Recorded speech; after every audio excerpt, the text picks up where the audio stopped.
360 में। जनूबी एशिया की दो जौहरी ताकतों के बीच कशीदगी से न्यूक्लियर तनाज़े के खतरात एक बार फिर मौजूए बहस। शाम में आईसिस की शिकस्त का मतलब इंसानी बहरान का खात्मा नहीं, तज्जियाकारों का खदशा। हमारा शेल्टर छीनने हम कहाँ जाएंगे? हम उस जगहों पे जाएंगे ना जहां पर हमें शेल्टर मिलेगा। और कराची से परिंदे क्यों कूच कर गए हैं? वॉइस ऑफ अमेरिका के वॉशिंगटन स्टूडियोज में खुशामदीद। आप देख रहे हैं व्यू 360। मैं हूं सदुल्ला खालिद। अमेरिका और सऊदी अरब समेत दुनिया के कई ममालिक की तरफ से पाकिस्तान और इंडिया के दरमियान जारी कशीदगी के खात्मे के लिए सफारती कोशिशें जारी हैं। अमेरिकी वज़ीर ख़ारजा माइक पॉम्पियो के मुताबिक वो दोनों ममालिक के साथ इंगेज हैं और उन्हें कशीदगी में कमी की उम्मीद है।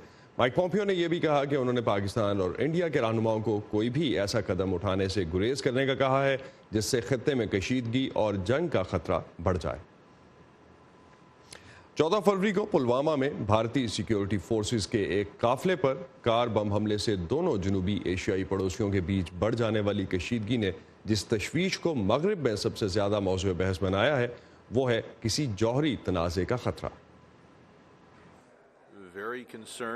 हमें बहुत तशवीश है। ये वाहिद खित्ता है जहाँ दो जौहरी रियासतों ने एक दूसरे की इलाकाई हदूद में अस्करी कार्रवाई की है। पाकिस्तान और भारत दोनों के पास जौहरी हथियार हैं। हम इस मसले का पुरअमन हल तलाश करने की कोशिश करेंगे। हम दोनों मुल्कों के दरमियान मुसल्लह तसादुम नहीं देखना चाहते। पाकिस्तान और भारत के दरमियान जब भी महाज आराई होती है तो मैं बहुत फिक्रमंद हो जाता हूँ। दोनों जौहरी ताकत हैं और दोनों के दरमियान इख्तलाफात का एक पस मंजर है। अमरीकी अवामी नुमाइंदों के किसी मुमकिन पाकिस्तान भारत जौहरी तनाज़े के हवाले से खदशात आपने सुने। इन खदशात और तहफ़्फ़ुज़ात की साइंसी वजूहात भी हैं। यूनिवर्सिटी ऑफ कोलोराडो में फिजिक्स के प्रोफेसर ब्रायन टून जौहरी तनाज़ात और उनके असरात पर कई अशरों से तहकीक कर रहे हैं। प्रोफेसर टून की तहकीक में पाकिस्तान और इंडिया के बीच किसी मुमकिन जौहरी टकराव के मुतवक्के असरात का जायजा भी शामिल है। We thought that each side had about 50 nuclear weapons. And the result of that... हमारा ख्याल था कि दोनों मुल्कों के पास लगभग 50 जौहरी हथियार हैं और इन हथियारों के शहरी इलाकों पर इस्तेमाल से पाकिस्तान और भारत में 2 करोड़ अफराद हलाक हो जाएंगे। अगर 150 हथियारों का इस्तेमाल किया जाए तो दोनों मुल्कों में 20 करोड़ अफराद हलाक हो सकते हैं, जो कि इंसानी तारीख में पहली बार होगा कि जंग के नतीजे में हलाकतें पूरी दुनिया में होने वाली कुदरती अमवात से तजावुज कर जाएंगी।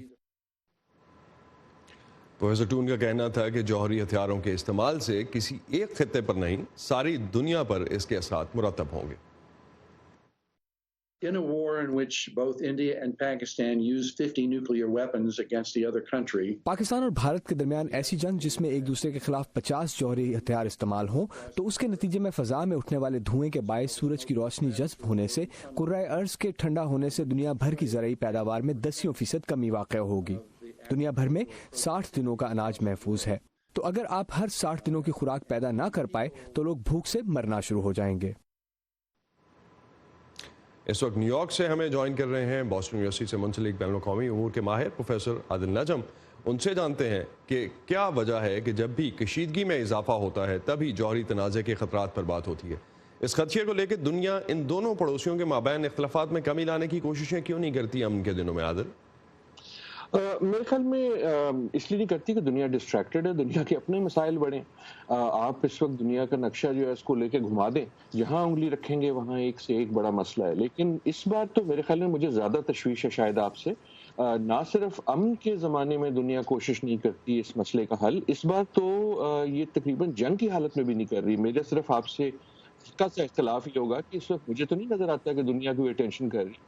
तो पॉम्पियो साहब ने एक छोटी सी एक नीम इफेक्टिव सी स्टेटमेंट उन्होंने भी दे दिया है, सऊदी अरेबिया ने भी दे दिया है, लेकिन इट इज़ नॉट।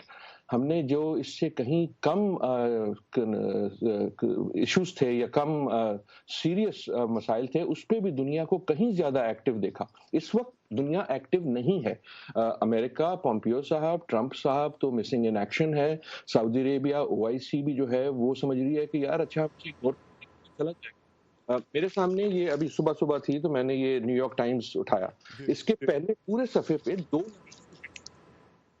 ये दो ताकतें जिनका न्यूक्लियर आर्सेनल है और वो जंग के इतने करीब आ चुके हैं जो मेरे ख्याल में 71 के बाद शायद कभी भी नहीं आए थे। ایک دوسرے کے آپ جہاز گرا رہے ہیں، ایک دوسرے میں جا کے آپ جو ہیں گولہ باری کر رہے ہیں، اور دنیا جو ہے وہ سوئی ہوئی ہے۔ لیکن آن دا ادر سائڈ کچھ حد تک ابھی اگر ہم دیکھ رہے تھے، کچھ جو لوکل میڈیا بھی رپورٹ کر رہا ہے، کچھ انٹرنیشنل میڈیا میں بھی ایک یورپین سیکشن آف میڈیا جو ہے اس میں سمجھ آ رہا تھا شاید کہ کچھ تنازعات میں جو صورتحال ہے وہ ایز آف ہو رہی ہے، خاص طور پہ پائلٹ کی رہائی کے بعد، اور تنازع کی شدت میں کمی آ رہی ہے۔ آپ اس سے ایگری کرتے ہیں؟ آپ کے خیال میں کسی نیوکلیئر تنازع کے خدشے نے کسی حد تک ایک ڈیٹرنٹ کا کام کیا ہے اس میں، اگر یہ کمی اس طرف جاتی ہے؟ اور ہم سمجھتے ہیں، آپ نے جس طرح کہا کہ ابھی تو سرٹنلی پیک پہ ہے، دنیا رول نہیں پلے کر رہی کوئی، تو یہ ڈیٹرنٹ کچھ سمجھ آئے گا اس میں، اس کا رول ہوگا کوئی؟ میرے خیال میں ہے، اور کل تو یقیناً مجھے زیادہ امید تھی۔ جو دیکھیں ایک یس ڈیٹرنٹ میرے خیال میں دونوں ممالک جو ہیں ان کی طرف سے ایک نظر آ رہا ہے، لیکن دنیا کی طرف سے نظر نہیں آ رہا۔ پہلی میں صرف یہ بات کہنا چاہتا ہوں کہ as the world United nations جو ہے وہ پتہ نہیں کہاں سویا ہوا ہے۔ 70 سال سے آپ کا ایک یونائٹڈ نیشن مشن ہے، کہتا ہے وہ آبزرور مشن ہے، ذرا مجھے بتا دیں کیا آبزرو کیا جناب؟ آپ کے جو میجر پاورز ہیں ان کے اپنے مسائل ہیں، ڈومیسٹک اور انٹرنیشنل، امریکہ ہو یا وہ دوسرے ممالک ہوں، اسلامی ممالک ہوں۔ چین نے بھی ہلکی سی بات کی، لیکن ایسے بات کی کہ آپس میں ہی کر لو۔ لیکن آئی ڈو اگری کہ دونوں ممالک جو ہیں اس وقت اگر ڈیٹرنس ہو رہی ہے یا کوئی کمی ہو رہی ہے تو وہ دنیا کی کوشش سے نہیں ہو رہی، وہ پاکستان اور بھارت کی کوشش سے ہو رہی ہے۔ خصوصاً میرے خیال میں جو عمران خان صاحب نے پائلٹ واپس کرنے کا جیسچر کیا وہ ایک اچھا تھا۔ اور اس میں ایک میں چھوٹی سی بات کر دوں کہ ہم جب انڈیا اور پاکستان کی اب بات کرتے ہیں تو ہم ایک دم کہتے ہیں کہ سوشل میڈیا پہ کیا ہو رہا ہے، میڈیا پہ کیا ہو رہا ہے۔ میرے خیال میں ان دونوں کو بند کر دیں۔ دونوں جو حکومتیں ہیں ان سے جو بات آ رہی ہے وہ قدرے بہتر ہے بنسبت جو ڈرامہ چلا ہوا ہے سوشل میڈیا پہ اور میڈیا پہ ان دو ملکوں میں۔ تو ڈپلومیٹک فرنٹ پہ پاکستان کے روایتی حلیفوں جیسے چین اور سعودی عرب کا کردار اب سرٹنلی سامنے آنا چاہیے تھا۔ آپ نے کہا کہ بڑا ہلکا سا تذکرہ کیا آپ نے چین کا بھی، اور سعودی عرب کی طرف سے بھی کچھ کردار، کیسے دیکھتے ہیں آپ دونوں کو؟ میرے خیال میں دونوں اس وقت انہوں نے کوشش کی ہے۔ چین پہلا ملک تھا جس نے پہلی سٹیٹمنٹ دی اور دونوں کو کہا یار ہتھولا رکھو، ریسٹرینٹ دکھاؤ، لیکن اس میں بھی ابھی تک وہ کود کے نہیں پڑے کہ اس وقت تک آپ کا توقع یہ ہوتی پچھلی تاریخ دیکھتے ہوئے کہ کوئی نہ کوئی ایک انٹرنیشنل ایمسری امریکہ سے، چین سے، کہیں سے آتا کہ اچھا یار آؤ میں آپ کی بات کراتا ہوں۔ اس وقت یہ ہے کہ دنیا جو ہے وہ کہہ رہی ہے کہ اچھا یار آپس میں تم طے کر لو، اور سچی بات یہ ہے کہ اس میں پاکستان اور بھارت کا اپنا بڑا قصور ہے کہ دنیا بھی اب تنگ آ گئی ہے کہ یار تم ہر سال جو ہے ایک کچھ تماشا کھڑا کر دیتے ہو۔ ایک چیز عادل میں چاہوں گا اس کو بھی ساتھ ایڈ اپ کرتے چلیں، پاکستان کا OIC کے اجلاس میں نہ جانے کا فیصلہ، اور دوسری جانب ہم نے دیکھا کہ انڈیا کا ابوظہبی میں اسلامی تعاون کی تنظیم کے اجلاس میں شریک بھی ہونا، اور شاید ایز اے مہمان خصوصی، سفارتی اعتبار سے دونوں ملکوں کے لیے یہ صورتحال کیا معنی رکھتی ہے؟ یہ میرے خیال میں بھارت کے لیے تو یقیناً یہ ایک اچھی خبر تھی، پاکستان کے لیے یہ کئی مسائل کھڑے کر دیتی ہے۔ یہ کہانی ابھی ختم نہیں ہوئی، تو میں دیکھنا چاہوں گا کہ آج پورے دن کیا ہوتا ہے، کل پورے دن کیا ہوتا ہے، OIC سے سٹیٹمنٹ کیا آتی ہے۔ اس وقت پاکستان نے جس کو وہ سفارتی لینگویج میں کہتے ہیں نا غم و غصے کا اپنا اظہار کر دیا، اور OIC کو کہہ دیا کہ یار آپ نے ان کو ڈس انوائٹ نہیں کیا تو ہمیں غم بھی ہے اور ہمیں غصہ بھی ہے اور ہم روٹ کے اب ساتھ بیٹھ جائیں گے۔ لیکن یقیناً یہ پاکستان کے لیے ایک اچھی چیز اس لیے نہیں ہے کہ پاکستان کی امید تو یہ تھی کہ OIC جو ہے وہ کسی طرح اپنا انویٹیشن ریسنڈ کر دے گی، اس کو کینسل کر دے گی، اور اس لحاظ سے وہ ایک ہائی ڈیمانڈ تھی پاکستان کی طرف سے، کیونکہ بہت سے جو ممالک ہیں OIC کے لیے، ان کے لیے انڈیا کو نہ بلانا شاید آسان ہوتا، لیکن بلا کے کینسل کر دینا بہت مشکل۔ ایک بار انویٹیشن دے دیا، اس کے بعد جو ممالک جن کے تعلقات ہیں ٹریڈ کے اور امیگرینٹس کے اور دوسرے، ان کے لیے مشکل تھا۔ تو یہ ان وے پاکستان کے لیے تھوڑی سی لوز سچویشن تھی، لیکن کہانی ابھی ختم نہیں ہوئی۔ دیکھنا یہ ہے کہ OIC کے اجلاس میں اصل میں کیا ہوتا ہے، OIC کیا کہتی ہے، وہاں سے جو قرارداد نکلتی ہے جو ہر سال نکلتی تھی کشمیر کے بارے میں، وہ نکلتی ہے کہ نہیں نکلتی، it is a big story. Thank you Adil Najm ہمارے ساتھ تھے، اور پرائمریلی جس طرح سے انہوں نے کہا کہ OIC کی ڈیٹیلز جب سامنے آئیں گی تو پتہ چلے گا کہ یہ کس طرح سے آگے سٹیٹمنٹس اس پہ سامنے آتی ہیں۔ صدر ٹرمپ کی خواہش تھی کہ شمالی کوریا کے ساتھ ان کے مذاکرات کامیاب ہو پاتے، لیکن حال ہی میں ان کے شمالی کوریا کے رہنما کم جونگ ان سے ہنوئی میں ہونے والے مذاکرات وہ کامیابی حاصل نہیں کر پائے جس کی امید کی جا رہی تھی۔ دوسری جانب داخلی سیاسی محاذ پر بھی امریکی صدر کو کئی چیلنجز کا سامنا ہے، جس میں 2016 کے صدارتی انتخابات میں ٹرمپ کیمپین کی روس کے ساتھ مبینہ گٹھ جوڑ پر جاری تحقیقات بھی ہیں۔ اسی بارے میں ہم جانتے ہیں امان اظہر سے، جو اس وقت ہمیں کیپٹل ہل سے جوائن کر رہے ہیں. ان سے پوچھتے ہیں کہ مائیکل کوہن کے حوالے سے اور اس کے بعد کی ڈیولپمنٹس پہ اس وقت کیا صورتحال ہے. جی امان. جی اسد، ویسے تو اس وقت واشنگٹن میں خاصی ٹھنڈ ہے، لیکن سیاسی محاذ گرم ہے. جیسا آپ نے کہا، ایک معاملہ تو مائیکل کوہن کا ہے جو صدر ٹرمپ کے پرانے وکیل ہیں، اور کل یہاں پہ ہاؤس کمیٹی، جو ہاؤس کی انٹیلیجنس کمیٹی ہے، ان کے سامنے ان کی لمبی چوڑی ہیئرنگ ہوئی. 8 گھنٹے تک یہ جاری رہی. یہ کلوز ڈور ہیئرنگ تھی اس کی سینسٹیوٹی کے حوالے سے، اور اس کے بعد ویسے تو کوئی حتمی بات سامنے نہیں آئی، لیکن لا میکرز کے بعد میں آ کے گفتگو کی، اسے تاثر ایسا ملا کہ جیسے جو رشیا کی جو کنکلوژن کا جو معاملہ تھا اس کے حوالے سے شاید کوئی نئی اطلاعات سامنے آئی ہیں. بٹ اگین میں یہ کہتا چلوں کہ اس میں حتمی طور پہ کچھ نہیں کہا گیا. صدر ٹرمپ اس ساری گفتگو کو البتہ جھوٹ اور سیاسی وچ ہنٹ کہہ کے اس کو مسترد کر چکے ہیں. یہ تو ایک معاملہ ہے. دوسرا معاملہ ملر رپورٹ کا ہے، جس کو ریلیز کیا جانا تھا لیکن نہیں کیا گیا، اور اس حوالے سے جو ایوانی نمائندگان ہیں وہاں پہ ایک لیجسلیشن کی جا رہی ہے تاکہ ڈپارٹمنٹ آف جسٹس کو پابند بنایا جائے کہ اس رپورٹ کو مینوان مکمل طور پہ ریلیز کریں، نہ کہ اس کو ریڈیکٹ کر کے یا کچھ حصے اس کے چھپا کے تو پھر پبلک ڈومین میں لایا جائے اس کو. تو کچھ اس طرح کی سیاسی انسرکلمنٹ کا سا محاذ ہے صدر ٹرمپ کے حوالے سے. تو سمٹ جو تھا صدر ٹرمپ اور کم جونگ ان کا، اس میں بھی کوئی معاہدہ چونکہ سامنے نہیں آ سکا. ایکسپیکٹیشنز تھیں واشنگٹن میں اس سے پہلے. اب واشنگٹن کیسے دیکھ رہا ہے اس پوری صورتحال کو؟ دیکھیں، جب یہ ہنوئی کی جو سمٹ تھی کم جونگ ان اور پریزیڈنٹ ٹرمپ کے درمیان، اس بارے میں شروع ہی سے جو ٹرمپ انتظامیہ تھی وہ کچھ کانشیس اور کوشس تھی اس کے حوالے سے کچھ اچیومنٹس کی گفتگو کرنے میں، اور اسی طرح ہوا کوئی معاہدہ سامنے نہیں آیا. تو بات چاہے افغانستان کی ہو یا شام کے تنازع کی ہو، لگ ایسے رہا ہے، اور یہاں تجزیاتی حلقے یہی بات کر رہے ہیں کہ اب صدر ٹرمپ اپنی فارن پالیسی کے حوالے سے کچھ اچیومنٹس دکھانا چاہتے ہیں. تو اسی معاملے میں یہاں کے کچھ جو تھنک ٹینک سے جو منسلک حضرات ہیں، ان سے جب ہم نے اس بارے میں پوچھا تو ان کا کیا کہنا تھا، وہ انہی کی زبانی سنیے. کیونکہ وہ جیتنا چاہتے ہیں. یہ وہ واحد سفارتی کامیابی ہے جس کا وہ پرچار کر سکتے ہیں. ہم شام سے باہر نکل رہے ہیں، ہم افغانستان سے جا رہے ہیں، ہمارے اپنے نیٹو اتحادیوں سے تعلقات خراب ہیں. دیکھیں، ابھی بھی 43 سے 44% عوام یہ سمجھتے ہیں کہ وہ اچھا کام کر رہے ہیں. یہ بری مقبولیت نہیں ہے، لیکن یہ شاید الیکشن کے اعتبار سے اتنا اچھا بھی نہیں ہے. تو اگر آپ اندرونی اعتبار سے اور خارجہ پالیسی کے اعتبار سے اگر ان چیزوں کو سامنے رکھیں تو 2020 کے جو الیکشن ہے اس کے حوالے سے ڈیفینیٹلی صدر ٹرمپ کے لیے چیلنجز ہیں جس کو وہ ٹیکل کرنا چاہیں گے. جی تھینک یو امان. اوپر ٹھنڈ کافی ہے، آپ بھی اپنے آپ کو ذرا سیف رکھیے گا، اور ہم دیکھتے ہیں کہ سیاست میں آگے کیا حالات بنتے ہیں. پاکستان کے بارے میں اہم خبروں کے لیے آئیے ہماری ویب سائٹ پر urduvoa.com، جہاں آپ اور بہت سی خبروں کے علاوہ پاکستان کے OIC اجلاس میں شریک نہ ہونے کے فیصلے کی تفصیلات بھی پڑھ سکتے ہیں.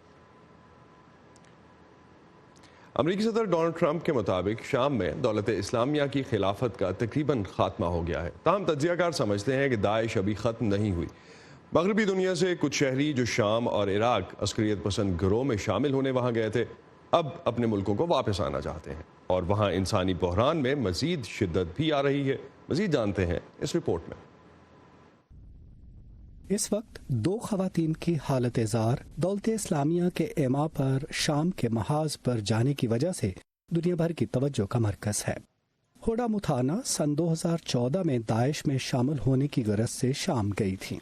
اس نے دولت اسلامیہ کے ایک جنگجو سے شادی کی اور امریکیوں کو ہلاک کرنے کا پیغام دیتی رہیں. اب یہ 24 سالہ خاتون اپنے بچے سمیت امریکہ واپس آنا چاہتی ہے.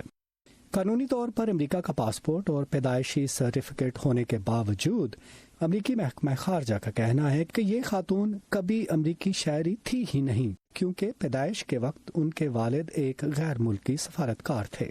19 سالہ شمیمہ بیگم بھی اپنے وطن برطانیہ واپس جانا چاہتی ہیں. وہ سن 2015 میں دولت اسلامیہ میں شامل ہونے کے لیے عراق گئی تھیں. برطانوی حکومت نے ان کی شہریت منسوخ کر دی ہے.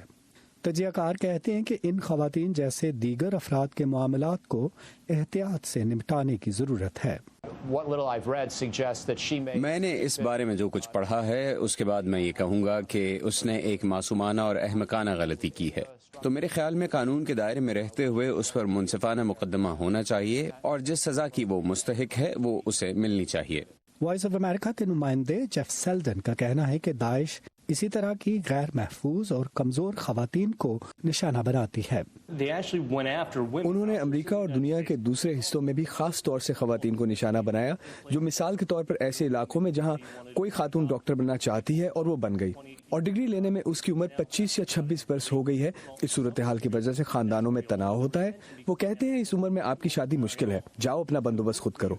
शाम में खाना जंगी और वहां दाइश के जंगजुओं की मौजूदगी की वजह से लाखों अफराद अपना घर बार छोड़ने और खुसूसन शाम और उर्दन में पनाह गजीनों के कैंपों में जिंदगी गुजारने पर मजबूर हैं। अमेरिका और बाकी ममालिक उनकी कैसे मदद कर सकते हैं? हमें ये देखना होगा कि शाम की जंग क्यों हुई, जिसकी वजह से मैं ये समझता हूँ कि अमेरिका को शाम के शमाल मशरिक में मौजूद रहना चाहिए। इसी तरह आप कोई लाहे अमल तैयार कर सकते हैं जिसके तहत सदर बशार अल असद कुछ अरसे तक इख्तिदार में रहें और कम से कम एक हद तक मुख्तलिफ इलाकों से लोगों को वतन वापस लाने का अमल शुरू किया जा सके। अमरीकी सदर ट्रंप ने शाम से 2000 फौजी दस्तों को वापस बुलाने का हुक्म दिया था, जिस पर अमल दरामद अप्रैल के आखिर में होना था। ताहम व्हाइट हाउस ने हाल ही में ऐलान किया कि 200 अमरीकी फौजी शाम में अमन की खातिर कुछ अरसा और वहां रहेंगे। रॉबर्ट राफेल के साथ नदीम याकूब, वॉइस ऑफ अमेरिका, वाशिंगटन। माहौलियाती तब्दीली के असरात और बढ़ती आबादी ने कराची की बायोडाइवर्सिटी यानी जंगली हयात की मौजूदगी को बुरी तरह मुतासर किया है। शहर से कई मुकामी परिंदे गायब हो चुके हैं। माहिरीन कहते हैं कि परिंदे शहर से दूर चले जाएं तो इसका मतलब ये होता है कि वहाँ माहौल इंसान की ज़िंदगी के लिए भी साजगार नहीं है। मगर अच्छी खबर यह है कि इन परिंदों को वापस लाना नामुमकिन भी नहीं है। इसको कैसे मुमकिन बनाया जा सकता है, जानते हैं सलीम खान से। आज से तकरीबन 20 साल पहले तक कराची में दरख्तों पर रंग बिरंगे नाजुक परिंदों की चहचहाहट आम सुनाई देती थी। आसमान पर इनके गौल कसरत से नजर आते थे, मगर आबादी के साथ साथ तामीरात बढ़ने से इनके ठिकाने छिन गए। परिंदे शहर से ऐसा गायब हुए कि अब सिर्फ कबूतर ही बच गया है। हमारा शेल्टर चिल्लम कहाँ जाएंगे? हम उस जगहों पे जाएंगे ना जहाँ पर हमें शेल्टर मिलेगा। तो बर्ड्स का भी ये, जब उनको अपने नेस्ट बनाने की जगह नहीं मिलती तो वो ऐसी जगहों पे चले जाते हैं जहाँ पर वो जो अपने घोंसले बना सके। माहिरीन कहते हैं दरख्तों की कमी और बढ़ती आबादी के अलावा खुश्कसाली, शिकार, शोर और चील कौवों की बहुतात ने भी मकामी परिंदों को शहर से दूर जाने पर मजबूर किया। परिंदे जब चिड़िया के बच्चे जब नए नए उड़ना सीख रहे होते हैं अपने माँ बाप के साथ, तो ये चीनें चूँकि तादाद में ज़्यादा होती हैं, ये उन पर हमला करती हैं उन बच्चों पर, क्योंकि वो उड़ नहीं सकते।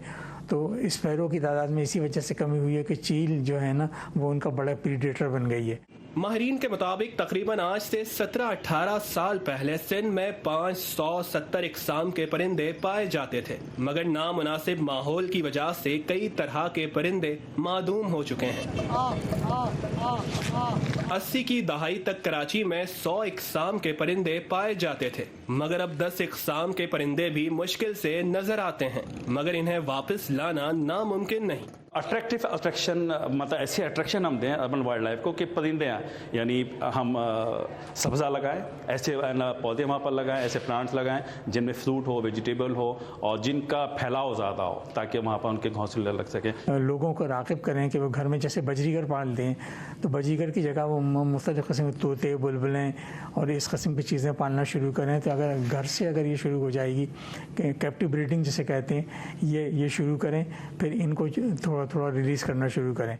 माहिरीन का कहना है परिंदों के लिए साजगार माहौल पैदा करने के लिए आगाही फैलाना जरूरी है, लेकिन माहौल का तहफ़्फ़ुज़ सिर्फ हुकूमत की जिम्मेदारी नहीं, इसके लिए हर शहरी को अपना किरदार अदा करना होगा। Salim Khan, voice of America, Karachi. America में सर्दी उरूज पे है और सर्दियों के मौसम में अमेरिका भर में फाउंटेन्स यानी फवारे आइस स्केटिंग के रिंक बन जाते हैं, जहां लोग मिलकर सर्दी का मजा उठाते हैं। अमरीकी दारुल हुकूमत वाशिंगटन डीसी में कायम एक अजायब घर का फवारा भी कई सालों से सयाहों में बहुत मकबूल है, क्योंकि यहाँ लोग आर्ट के नादिर नमूनों से लुत्फानंदोज होने के साथ साथ स्केटिंग का भी लुत्फ उठाते हैं। सर्दियों का मौसम बहुत से अमरीकियों के स्केटिंग के शौक को पूरा करने का एक मौका होता है, और बहुत से लोगों में मकबूल वाशिंगटन डीसी का ये स्केटिंग रिंग इसका एक सबूत है। 2 सेंटीमीटर की बर्फ को मशीनों की मदद से हमवार करके इसे स्केटिंग के लिए तैयार किया जाता है। 2 घंटे के सेशन की रकम अदा करके आप स्केटिंग बूट्स किराए पर ले सकते हैं। ये स्केटिंग रिंक 1999 से हर साल नेशनल गैलरी ऑफ आर्ट के स्कल्पचर गार्डन के फर्श को तैयार करके बनाया जाता है। ये मकाम न सिर्फ सयाहों में मकबूल है बल्कि उन लोगों के लिए भी बाइसे कशिश है जो इसमें महारत हासिल करना चाहते हैं। इनमें से एक 8 साला बेला पोर्टर हैं जो गुज़िश्ता 4 साल से स्केटिंग सीख रही हैं। मुझे पसंद है कि ये बाहर है, आप ताज़ा हवा में सांस ले सकते हैं। बेला की मां एमा पोर्टर यहाँ स्केटिंग सिखाती हैं। वो बच्चों और बड़ों दोनों की हौसला अफजाई करती हैं कि बर्फ पर दलेरी का मुजाहरा करें। जुमे के रोज हम दोपहर के वक्त कॉफी क्लब स्केटिंग की पेशकश करते हैं। ये 45 मिनट की क्लास होती है। यहाँ मुख्तलिफ तरह के लोग स्केटिंग के लिए आ सकते हैं और कॉफी भी इंजॉय कर सकते हैं। इब्तदाई क्लासों में हम बर्फ से बाहर प्रैक्टिस कराते हैं और गिरने का महफूज तरीन तरीका भी सिखाते हैं। इस तरह लोगों का कुछ खौफ दूर हो जाता है। क्योंकि नेशनल गैलरी ऑफ आर्ट चाहती है कि आने वाले सयाह स्केटिंग करते वक्त म्यूजियम में रखे गए फनी नमूनों से भी लुत्फानंदोज हों, इसलिए स्केटिंग रिंग के गिर्द अमरीकी और यूरोपीय आर्ट्स के मुजस्मे रखे गए हैं। तो अगर आप स्केटिंग नहीं कर रहे तो पिज्जा या हॉट चॉकलेट के साथ 21 मुजस्मों का नजारा कर सकते हैं। वल्दिया बारापुत्री की रिपोर्ट के साथ Nilofar Mughal, voice of America. और अब चलते हैं हॉलीवुड। ऑस्कर अवार्ड्स की तकरीब इस हफ्ते इतवार के रोज मुनाकिद की गई, लेकिन तकरीब अब भी खबरों का मौजू बनी हुई है। मजीद जानते हैं वरदा खलील से आज के हॉलीवुड हाईलाइट्स में। बेहतरीन अदाकार का ऑस्कर अवार्ड जीतने वाले रामी मालिक कामयाबी की एक नई मंजिल पर पहुंच गए हैं। इन्हें जेम्स बॉन्ड फिल्म की 25वीं फिल्म में विलन बनाने का किरदार दिया जा रहा है। मिस्री नजाद अदाकार रामी मालिक माजी में उन किरदारों को निभाने से इनकार करते आए हैं जिनमें अरबों को मनफी किरदार में दिखाया जाता हो। रिपोर्ट्स के मुताबिक अभी इस बात का ऐलान नहीं किया गया कि जेम्स बॉन्ड में विलन यानी रामी मालिक के किरदार की कौमियत क्या होगी। ऑस्कर अवार्ड्स में इस साल कोई मेजबान नहीं था, मगर तकरीब की रेटिंग्स पिछले साल के मुकाबले में 11% बेहतर रहीं। इस साल तकरीब को लगभग 3 करोड़ लोगों ने टीवी पर देखा। सबसे यादगार तरीन लम्हा साबित हुआ अ स्टार इज बोर्न के फनकारों लेडी गागा और ब्रैडली कूपर की परफॉर्मेंस का।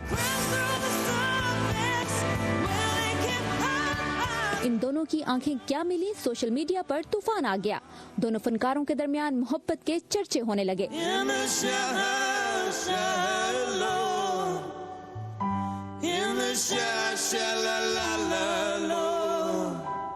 लेकिन लेडी गागा ने साबित कर दिया कि वो सिर्फ एक अच्छी गुलकारा ही नहीं बल्कि एक अच्छी अदाकारा भी हैं। अमेरिकी टीवी शो में मेजबान जिमी किमल को लेडी गागा ने बताया कि ब्रैडली कूपर के साथ ये केमिस्ट्री उनके फिल्मी किरदार का हिस्सा है जिसे उन्होंने ऑस्कर्स के स्टेज पर पेश किया। उनका कहना था कि हमने वो दिखाया जो शायकीन देखना चाहते थे। People started saying like, oh, they must be in love. First of all, like social media, quite frankly, is the toilet of the internet. Yes. Yeah. Canadian rapper Drake बन गए हैं 2018 के best selling artist. International federation of the phonographic industry की जानिब से जारी किए गए डाटा के मुताबिक 2018 में सबसे ज्यादा ड्रेक का म्यूजिक फरोख्त हुआ। दूसरे नंबर पर रहा कोरियन पॉप बैंड BTS, जबकि तीसरे नंबर पर रहे एड शेरिन। खवातीन में सबसे ज्यादा एल्बम्स आरियाना ग्रांडे ने फरोख्त किए। Warda Khalil, voice of America, Washington. तो अगर आप लास्ट संडे को ऑस्कर अवार्ड्स नहीं देख सके थे तो इस दफ़ा ज़रूर देख लीजिएगा इस वीकेंड पे। ये था आज का व्यू 360। फीडबैक के लिए आप आ सकते हैं facebook.com/VOA उर्दू के पेज पर, और ताज़ा तरीन खबरों के लिए आइए हमारी वेबसाइट urduvoa.com पर। असदुल्लाह खालिद को इजाज़त दीजिए। अल्लाह हाफ़िज़।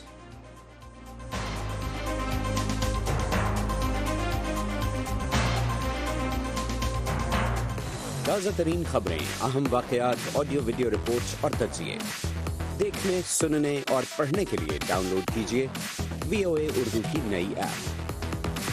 खबरें अब हर वक्त आपकी मुट्ठी में।